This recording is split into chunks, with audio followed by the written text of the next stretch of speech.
People saw him as merely a worn mechanic in soiled boots.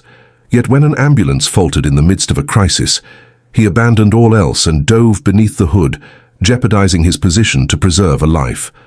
Unbeknownst to him, the unconscious individual within was the chief executive of the largest automobile corporation in America.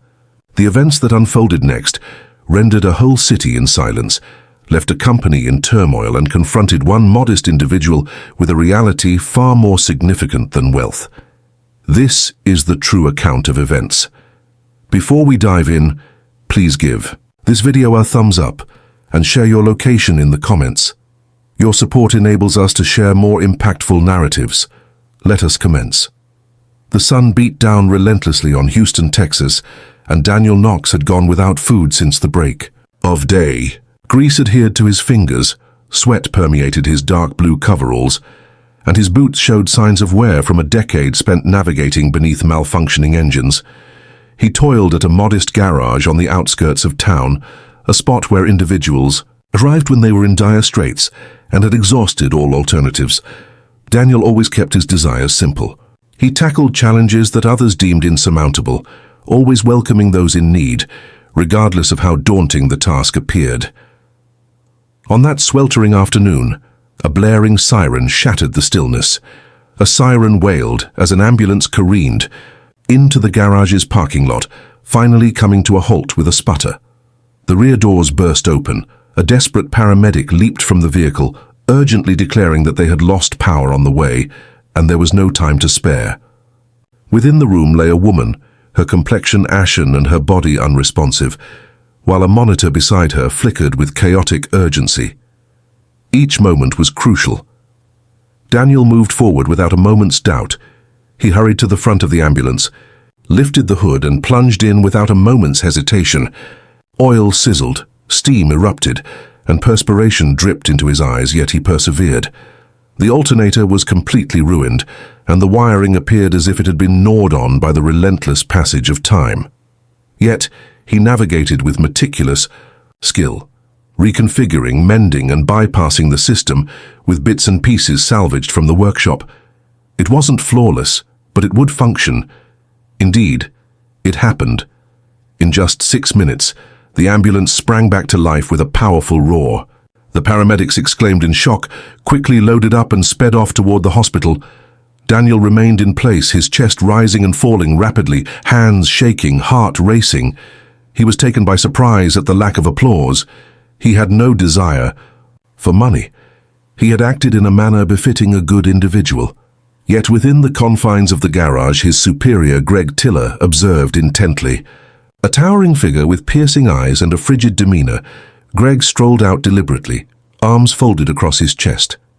In a detached manner, he informed Daniel that he had breached company policy by utilizing shop resources for an unapproved repair. Daniel was taken aback. Greg pressed on, asserting that the garage was not a charitable organization and that assisting others without charging them amounted to theft. Daniel attempted to articulate his thoughts, yet Greg gestured for him to stop. He was dismissed immediately. Daniel quietly closed his small metal toolbox, the sound of the latch clicking resonating like thunder in his chest. He stepped out of the sole workplace he had known for 10 years, heart wounded, yet dignity unwavering. What he was unaware of, what remained a mystery to all, was that the woman in the rear of that ambulance was far from an ordinary patient. Eleanor Wexler was her name, and her presence was poised to transform Daniel's existence in ways he could never have anticipated. The ambulance surged through the congested streets, urgency palpable as Eleanor Wexler's heartbeat faltered. Her breath became shallow as the paramedics surrounded her, their eyes filled with a shared sense of foreboding.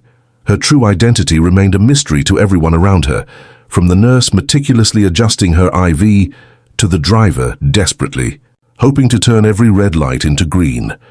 A woman in her 60s lay unconscious, her designer coat marred by bloodstains, her identification nowhere to be found.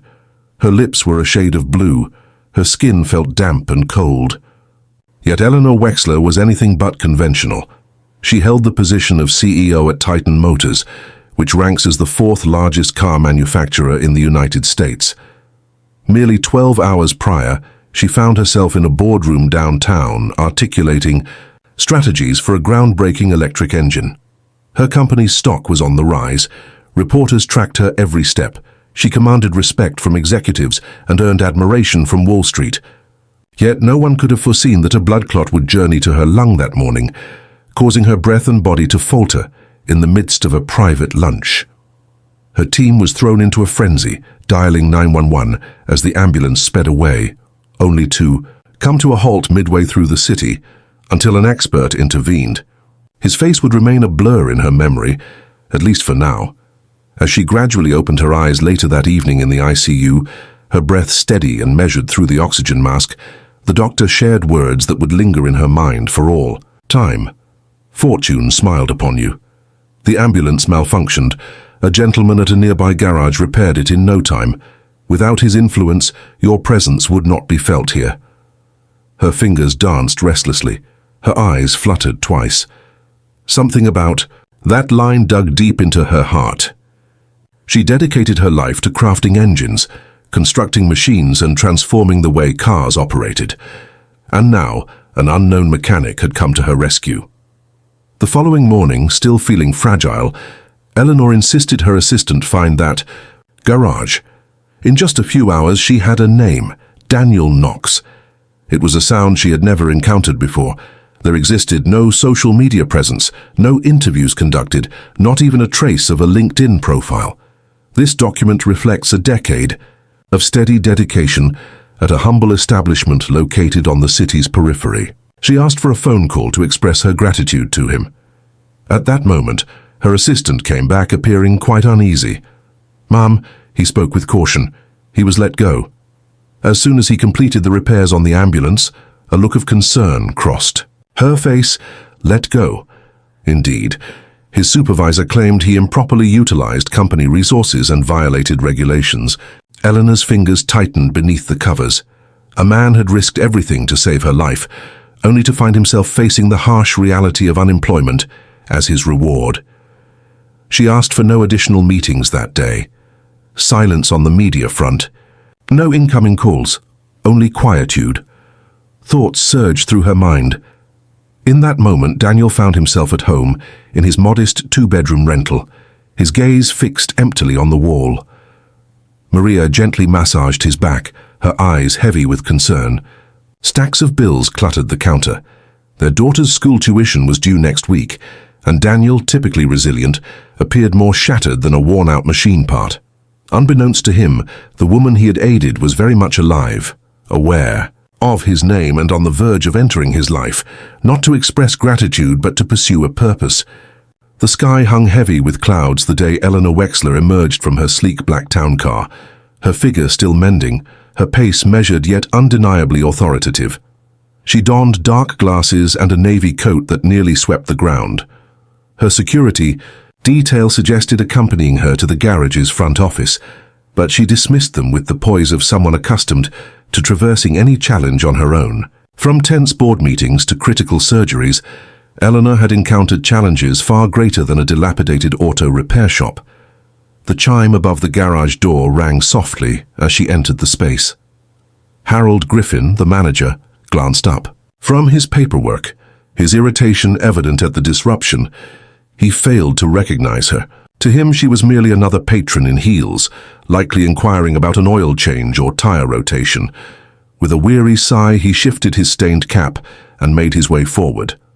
"May I assist you, madam?" he stated matter-of-factly. Eleanor removed her sunglasses, her striking blue eyes narrowing just a touch. "I'm searching for Daniel Knox," she stated with a serene demeanor. Harold's expression changed subtly, revealing a hint of unease. "Daniel no longer holds a position here," he remarked, as he reached for a rag to clean non-existent grease from his hands. He breached the policy by taking a company vehicle without authorization. Such behavior is unacceptable in this space. Eleanor maintained a calm and unwavering tone. Amidst the bustling traffic, he skillfully repaired a malfunctioning ambulance. In the midst of chaos, Harold merely shrugged. Despite company policy, he took it upon himself to make a decision that was beyond his authority. Eleanor inhaled deeply, her eyes steady and resolute. "That choice preserved my existence. The ensuing silence was palpable. Harold blinked, his mind racing as he questioned whether he had truly heard what was said. Before he could utter a word, Eleanor pivoted and exited, trailing the aroma of luxurious fragrance and an air of subtle authority in her wake. Once settled, in the car, she reached for her phone to call her assistant. "Locate his address," she instructed. 30 minutes later, she found herself on the porch of a simple, single-story house nestled in a tranquil neighborhood. The grass had grown a bit wild. A tricycle lay on its side by the steps. She rapped once, then again. Maria Knox opened the door, a look of bewilderment crossing her features as she encountered an unfamiliar figure clad in high-end fashion on her porch. "Could I have a word with Daniel, please?" Eleanor inquired softly. Maria paused, uncertainty flickering in her mind. "He is currently in the garage." The side door let out a soft creak as Eleanor entered the room. The garage was filled with the distinct scents of oil and sawdust. A modest workbench stood in the corner. A broken fan whirred quietly, while Daniel sat in contemplative silence, gripping a wrench, yet leaving it untouched. He turned his head with deliberate slowness as the sound of footsteps reached his ears. He failed to identify her, at least not immediately. He rose, uncertainty clouding his mind, wariness in his demeanor. "How may I assist you?" Eleanor gazed into his eyes. "You have already completed that task." That was the moment when understanding dawned, the visage he had glimpsed fleetingly as the paramedics hurried her into the hospital, the woman for whom he had repaired the ambulance. His hands fell limp. The wrench fell to the ground, producing a gentle metallic thud. I only did what anyone would do," Daniel said, his voice barely above a whisper. "No," Eleanor responded, with conviction. "You accomplished something that many would shy away from. You took action when others faltered. A decision was made, one that reflects great selflessness." Daniel fidgeted restlessly. "I was let go because of it." "I understand," she replied. "That is the reason for my presence." Daniel knitted his brow in thought. What is the reason? Eleanor offered a subtle smile, her gaze keen and perceptive. "I am the owner of Titan Motors, and you, Daniel Knox, are on the verge of beginning a new position." Daniel blinked, uncertain if he had truly understood. "What he just heard, what am I?" Eleanor advanced with purpose. "We are seeking a lead engineer to spearhead our new emergency vehicle division, a person who recognizes that machines are more than mere components.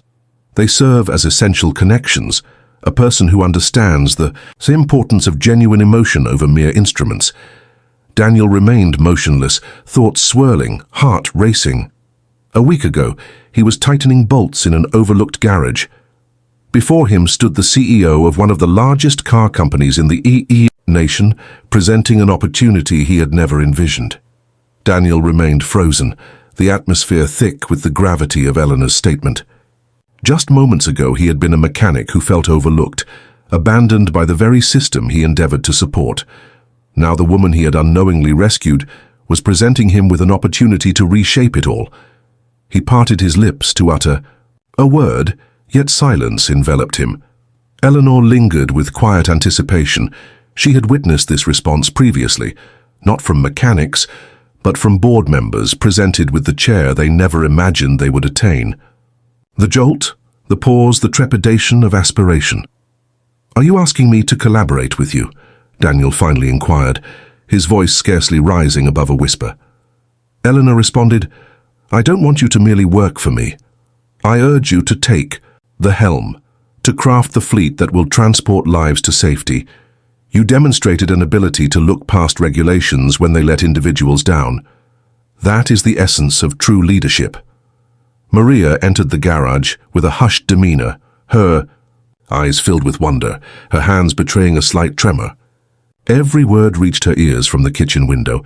She gazed at Daniel, and for an instant he caught a glimpse of the pride radiating in her eyes, more intense than anything he had witnessed in years. "Yet, I am merely a mechanic," Daniel remarked. Eleanor moved in closer. "Your existence is what gives my life meaning. You are more than merely a mechanic, Daniel. You are an individual who viewed a malfunctioning device as an opportunity to safeguard the future of someone unknown. I aspire to have that mindset guiding the development of the next generation of ambulances. The proposal lingered ominously. Daniel's hands, still slick with grease, twitched restlessly. He confessed that he lacks a degree in engineering. "You don't need one," Eleanor said firmly. "Your expertise shines with genuine insight. I will provide you with a team. Your team will include designers, architects, coders, and support personnel. What I seek is your perspective. Your hands are essential to me, but above all, I crave your heart." Daniel gazed at Maria, who responded with a deliberate nod, her eyes glistening with emotion. He turned his gaze back to Eleanor. "When do I begin?" he inquired. Eleanor beamed with delight. "On Monday morning, a driver is scheduled to arrive and pick you up at 7. Choose a tire that feels easy and relaxed. A great deal awaits your discovery." She began to walk away, but then hesitated. "Oh, and Daniel, the place where you spent your time working on projects. This morning I made a purchase. You now possess it. Feel free to do as you please with it." Daniel felt his knees nearly give way. The location from which he had been dismissed was now under his ownership. The irony resonated profoundly. His gaze trailed after her as she made her way to the car, accompanied once more by the quiet presence of security. The following days passed in a haze. At Daniel's doorstep, custom suits were delivered, accompanied by technical blueprints, starter laptops, and a welcome letter adorned with the Titan Motors logo. Monday arrived sooner than anticipated. At exactly 7 o'clock, a polished black car glided into his driveway. A chauffeur in a sleek dark suit emerged and gracefully opened the door for him. Maria pressed her lips to his cheek and softly urged, "Change the world, Dan." The Titan Motors headquarters loomed above the city, a striking blend of glass, steel, and aspiration. As Daniel strolled through the lobby, eyes were drawn to him. He chose to forgo a tie. He walked with a certain unfamiliarity, as if he were unaccustomed to the smooth glide of elevators and the polished sheen of marble floors. Yet he strode with intention. An aide welcomed him and led him into a conference room adorned with blueprints of cutting-edge ambulance designs that decorated the walls. Eleanor positioned herself at the forefront of the room, acknowledging his arrival with a nod. "Greetings, Director Knox," she remarked. "Let us preserve some lives." In an instant, a man once overlooked, belittled, and cast aside found himself in charge of vehicles that would determine the fate of lives. Yet Eleanor understood that this was merely the start, for the world was on the brink of discovering the true essence of Daniel Knox. The atmosphere was thick with anticipation as Daniel moved ahead, every gaze fixed upon him. Professionals from various fields, including engineering, design, and executive leadership, along with individuals boasting decades of experience, gathered in anticipation to listen to the insights of a former mechanic. Daniel's boots resonated against the gleaming marble floor as he made his way to the central exhibit, where a holographic blueprint of the latest ambulance model hovered in the air. He hesitated for a moment, then pivoted to confront them directly. "I'm not here to seek anyone's approval," he stated with a serene demeanor. "I find myself here due to a single error that nearly cost a woman's life, a woman who should never have faced such peril to begin with." The ambulance let her down. Such a situation must not occur again. Soft murmurs danced through the air. Eleanor observed from the rear, her arms folded, a subtle smile dancing on her lips. She had witnessed the emergence of leaders in the past, but never in such a remarkable way, never from the remnants of such profound treachery. Daniel touched the screen revealing the vehicle's present fuel system status. "Here is what went wrong," he went on, "and here is the reasoning behind it." He highlighted the imperfections, drawing attention to subtle nuances that only a true craftsman would recognize. It's not merely about conserving funds, it's all about preserving those precious seconds, moments that preserve existence. As he spoke, an astonishing event unfolded. The engineers inclined their bodies, eager and attentive. The designers meticulously recorded their observations. One of the senior executives rose to take a closer look. Daniel's voice remained steady. He had transcended the role of a mere mechanic. He was an undeniable presence, For the next several hours he articulated his vision: advanced engines, quicker startups, climate-controlled interiors for patient comfort, and automatic failure notifications dispatched directly to the nearest emergency room. He meticulously crafted a new dashboard layout by hand, designed to be user-friendly even for beginners facing high-pressure situations. At the conclusion of the meeting, applause erupted from the attendees. Genuine applause, unrestrained and heartfelt. Eleanor approached him as the team started to delve into discussions about prototypes. She leaned in and murmured, "You just altered the course of what's to come." Yet Daniel had more to say. The next week, he sought approval to tour the old emergency service stations scattered throughout the country. He sought the voices of those who navigated the streets in ambulances, who sat alongside the wounded, who confronted trauma, chaos, and the relentless passage of time. He met with firefighters in Arizona, paramedics in Detroit, and nurses in small towns who tended to more injuries than whole hospitals. Wherever he traveled, he absorbed the sounds around him. He jotted down his thoughts.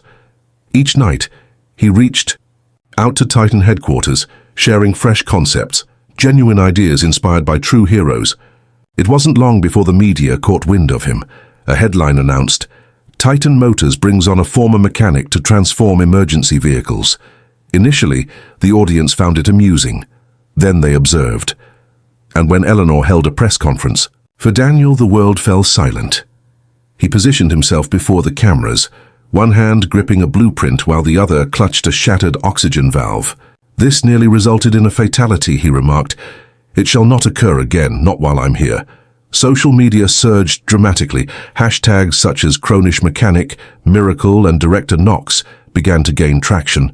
Yet Daniel remained indifferent to the allure of fame. He felt a deep concern for the ambulance still stationed behind his house, the very one that had failed to start the night Eleanor came so close to losing her life. He frequented it, reminiscent of a solemn war memorial. Then arrived the most significant day of all. Titan Motors has introduced their latest range of emergency vehicles, with every aspect meticulously crafted under Daniel's guidance. At the launch, Eleanor astonished everyone. She stepped onto the stage, surveyed the audience, and declared, "Today's innovation did not originate in a boardroom. It originated in a garage, from a person who would not simply pass by a malfunctioning machine and turn a blind eye, from an individual who shone without the need for formal attire." She pivoted gracefully towards Daniel. "Today we unveil the Knox line, inspired by the individual who transformed everything." Amidst the thunderous applause, Daniel remained momentarily still. He stepped out into the glow, his eyes wide and his heart racing. He embarked on this journey with absolutely nothing. Yet, he now possessed the ability to rescue lives throughout the country. And the world was only just starting to pay attention. Daniel positioned himself at the brink of the stage, illumination pouring over him, cameras erupting in bursts like lightning. Yet he remained oblivious to the throng around him. He remained oblivious to the sound. All he could perceive was the sight of a lifeless figure, cold and nearly departed, resting in the rear of that shattered ambulance. The memory of that moment lingered with him always. It had etched itself into his very essence, and now that same pain had transformed into a driving force. As the applause gradually subsided, Daniel moved ahead and rested his hand on the hood of the inaugural ambulance. From the Knox line, a testament to innovation. It shone brightly beneath the spotlights, embodying all that he had struggled to achieve. He gazed across the crowd of individuals, reporters, politicians, emergency responders, and Titan executives, and began to address them. "This is more than merely a mode of transportation," he remarked. "This serves as a response to each moment that slipped away, a response to every life that might have been preserved. And this is just the start." The audience surged with excitement once more, yet Daniel lifted his hand, commanding quietude. He possessed a wealth of thoughts, expressions yearning for an audience. He continued, his voice steady yet cutting, recounting how he was ridiculed, cast aside, and made to feel like an error. "Yet no designation elevates your worth more than the ability to perceive what others overlook. The world is not in need of additional individuals in suits opting for cautious choices. It requires individuals who have faced adversity and possess the skills to rise from the remnants. At that instant, a change occurred. The whole auditorium appeared to lean in, as if everyone shared a silent acknowledgement that they were not merely observing a launch, but rather a significant movement unfolding before them. By the following morning, the tale had spread like wildfire. It was featured in every news outlet nationwide. Daniel's visage graced the front pages, accompanied by bold headlines proclaiming, "Mechanic turned director, revolutionizes the emergency industry for good." Educational institutions started reaching out to him for speaking engagements. He received commendations from the paramedic unions. Letters of support were sent by veterans. In Kansas, a fire station has taken a creative approach by painting "Knox Saves Lives" on the side of their new brick. Yet Daniel remained steadfast. Each evening he returned to his modest abode. He dined at the familiar diner he frequented regularly. In his garage, he tinkered with old engines whenever he sought solitude. Eleanor made frequent visits, settling onto the porch with her coffee, occasionally enveloped in silence. She understood the burden of that kind of weight, the expectation to exceed the limits set by the world. One evening, Daniel found himself answering a call. A young paramedic named Kyle from Louisiana was the source. His voice trembled as he articulated his words. "Thank you, sir," Kyle expressed. "The new ambulance proved to be a lifesaver for a 6-year-old girl today. The cabin's heat sensor picked up on her seizure long before we reached the hospital. She wouldn't have succeeded without that system. You rescued her." Daniel remained motionless, the phone held tightly to his ear, his eyes shut in concentration. A deep sigh slipped from his lips. The call transformed into a cherished routine. More arrived from across the nation, each narrative unique, yet conveying the same underlying message. Lives were being transformed, not merely through technology, but by the enduring impact of an individual who would not allow a setback to shape his identity. In due course, Titan Motors established a nationwide program aimed at training frontline mechanics, which they aptly named the Knox Initiative.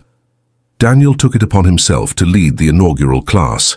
He strolled in, clad in his worn coveralls, complete with oil stains and everything. As silence enveloped the room, he grinned and remarked, "I did not come here to instruct you on engine repairs. I arrived to demonstrate how to transform the world." Years later, a monument was erected in front of Titan headquarters. It was not the image of a businessman, nor that of a CEO, but rather a mechanic gripping a wrench in one hand and a blueprint in the other. And on the plaque, the inscription states Daniel Knox, the individual who transformed a setback into a triumph. It all started with a malfunctioning ambulance and an overlooked mechanic, culminating in a legacy that promises to save lives for years to come. At times, the world simply doesn't require another figure at the helm. It simply requires a person with the dedication to mend what has been neglected by others. And Daniel Knox was indeed that individual,